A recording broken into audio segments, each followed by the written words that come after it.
तबलीग का इज्तिमा हो रहा है, अगर आप वहां पर भी नहीं गए, किसी वजह से आप कारोबारी हैं, भाई कारोबार है नहीं जा सके, लेकिन अगर आपने पाबंदी से 5 वक्त की नमाज अदा कर ली, ज़कात दे दिया, हज कर लिया, रोजा रख लिया, किसी की बेईमानी नहीं की, जमीन नहीं हड़पा, ईमानदारी से जिंदगी गुजार रहे हैं, तो आप सबसे बड़े मुत्तकी।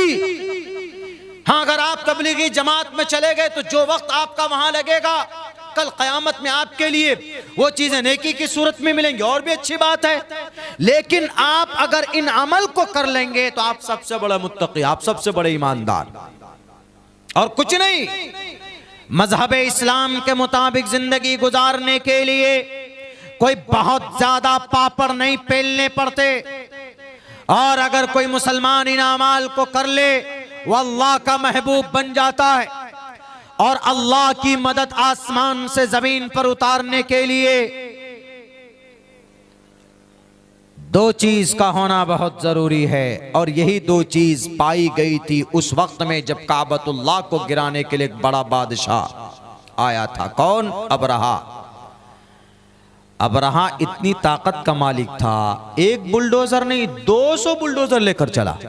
200 हाथी, उस जमाने में हाथी बुलडोजर था, आजकल तो जेसीबी बुलडोजर है।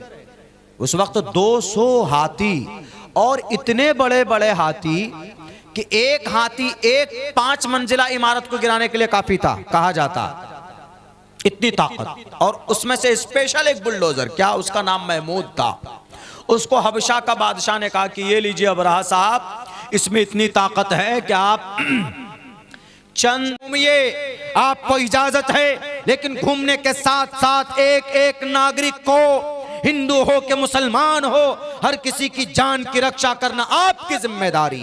ये मैं नहीं कह रहा हूं, ये भारत का संविधान कह रहा। मेरे भाइयों, तो इस आयत का ये मतलब है फ़क़्तुलुल मुशरिकीना हैसु वजदतुमूहुम, यानी जो लोग साजिशें रच रहे हैं उन लोगों के लिए थी यह आयत। लेकिन यह है कि बहुत आसान हो गया, कहते हैं ना वही, इसीलिए गीता में एक बात कही गई, गीता में एक बात कही गई है कि बहुनाम जन्मनामन्ते ज्ञानवान माम परपद्यते वासुदेव सर्वमिति समहात्मा सुदुर्लभः उदारा सर्व एवैते ज्ञानी तात्मेव मयमतम् आस्थितः सयुक्तात्मा मामेव मुत्तमाम गतिम। गीता में एक पैगाम दिया गया कि कोई भी काम किसी के कहने से मत करो, बल्कि शास्त्रों में देखो, शास्त्र जो पढ़ेगा वो इंसान महान होगा। मेरे भाइयों, हालात इतने खराब कर दिए गए, यही आजकल जो जिहाद जिहाद चल रहा है, इस लफ्ज को तो बदनाम कर दिया। ये लफ्ज इतना पवित्र है, पाक लफ्ज है, वजाहिदू फिल्लाहि हक़्क़ जिहादी वल्लदीन जाहदू फीना लनहदियन्नहुम सुबुलना। कुरान में कई जगह पर है जिहाद। जिहाद का एग्जैक्ट मतलब क्या है पता है? स्ट्रगल करना, मेहनत करना, कोशिश करना। कोई आदमी शराब पीने का मन करता है लेकिन शराब नहीं पीता है, रुक जाता है, क्यों? हमारा अल्लाह नाराज हो जाएगा। वो आदमी जिहाद कर रहा अपने नफ्स से, इसको बोलेंगे जिहाद बिन नफ्स, अपने नफ्स से जिहाद कर रहा।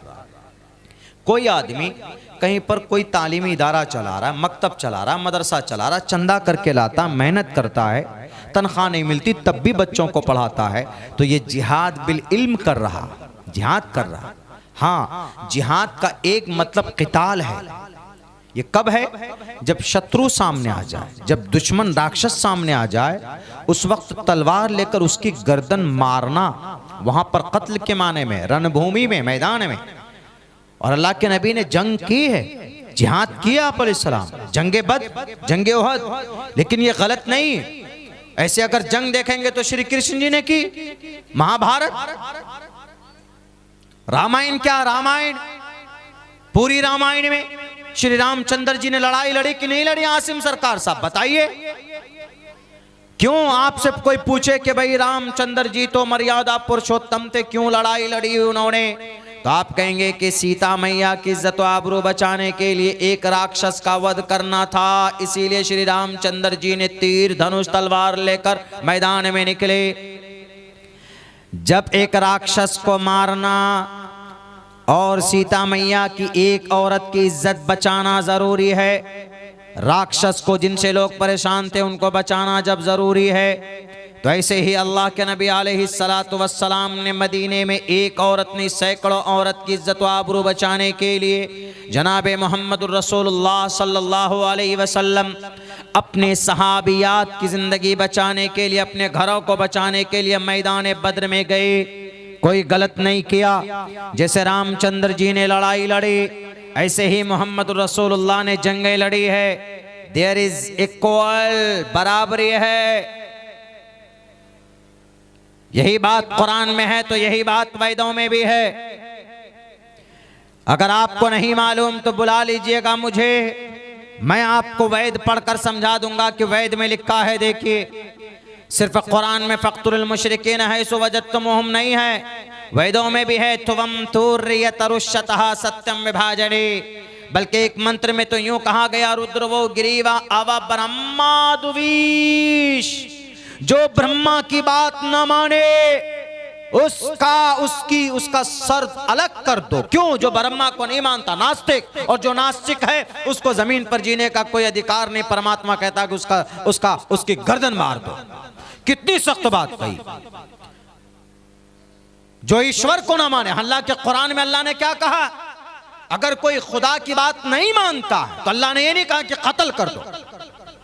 अल्लाह ने इतना कहा फी नारे जहन्नम खालिदीन फीहा अबदा, अगर अल्लाह पर कोई ईमान नहीं रखता, आस्था नहीं रखता तो जहन्नम में जलेगा। अल्लाह ने ये नहीं कहा कि उसका कत्ल कर दो, उसको मार दो। अगर कोई नमाज नहीं पढ़ता है, ज़कात नहीं देता, रोज़ा नहीं रखता, हज नहीं करता, उसको मार दो, उसका मर्डर कर दो, उसका कत्ल कर दो, ऐसा नहीं कहा।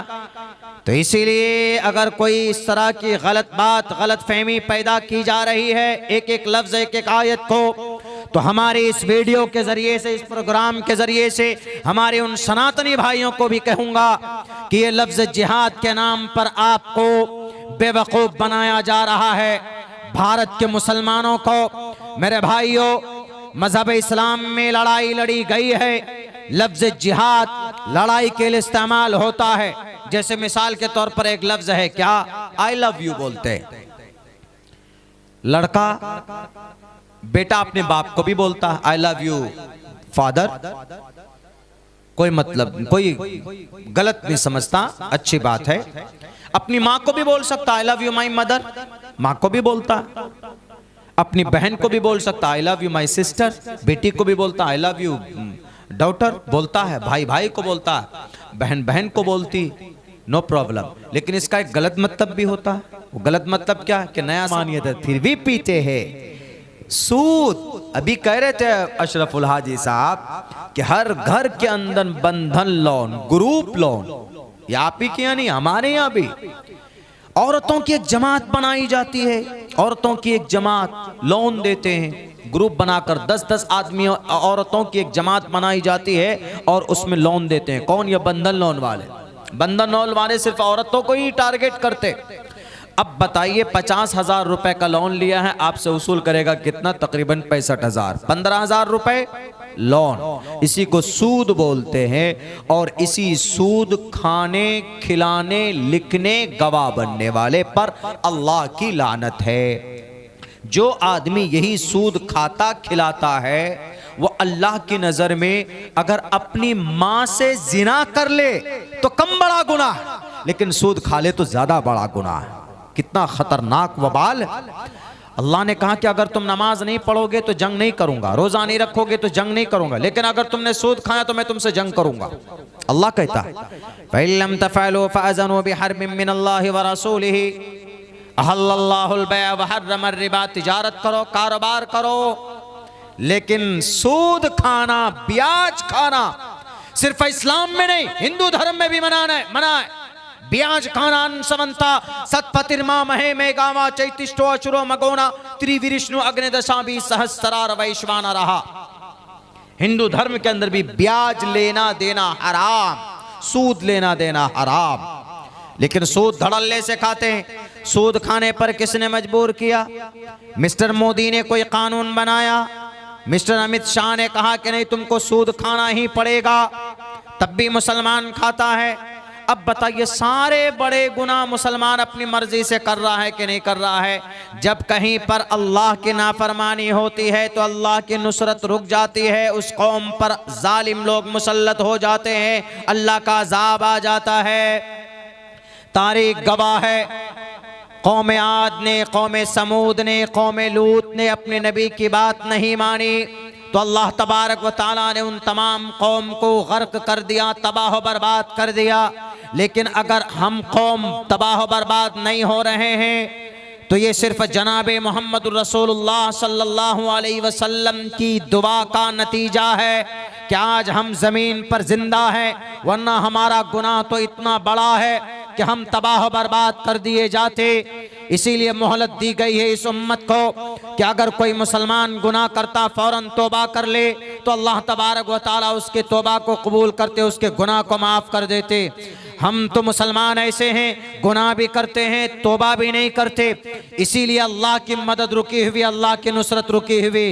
इसीलिए मुसलमानों, आज जो भी बातें आपको बताई जा रही है दीनी महफिल के जरिए से, हर 10 दिन में 15 दिन में आसपास में कहीं ना कहीं जलसा होता है। उस जलसे के अंदर कुरान में जो अहकामात है, हदीस मुबारका में जो अहकामात है, वह आपको बताए जाते हैं। अगर हम मुसलमान उस पर अमल नहीं करेंगे तो इन जलसों को करना कराना बंद कीजिए। सिर्फ कंपटीशन के लिए जलसा नहीं होना चाहिए, बल्कि नीयत के अंदर सही हो, नीयत मुखलिस हो कि नहीं, जलसे के मैदान से, जलसे के मंच से कुछ दीनी बातें हमें सुनने को मिल जाएंगी तो इंशाअल्लाह उस पर अमल करेंगे। सबसे पहली बात तो ये तय करो नौजवानों, नमाज पाबंदी से पढ़ोगे, दूसरे नंबर पर शराब नहीं पियोगे, तीसरे नंबर पर सूद नहीं खाओगे, चौथे नंबर पर चाय की दुकान पे बैठकर किसी की गीबत नहीं करोगे, और पांचवें नंबर पर बुज़दिल बनकर अपने घरों में नहीं बैठोगे। आसिम सरकार जैसे अगर बेलगाम घोड़ा, अगर बेज़मीर इंसान अगर कोई बात कुरान और शरीयत और संविधान के खिलाफ बोले, उसने सिर्फ कुरान के खिलाफ नहीं बोला, उसने भारत के संविधान के खिलाफ बोला। भारत के संविधान आर्टिकल नंबर 25 में लिखा है, फ्रीडम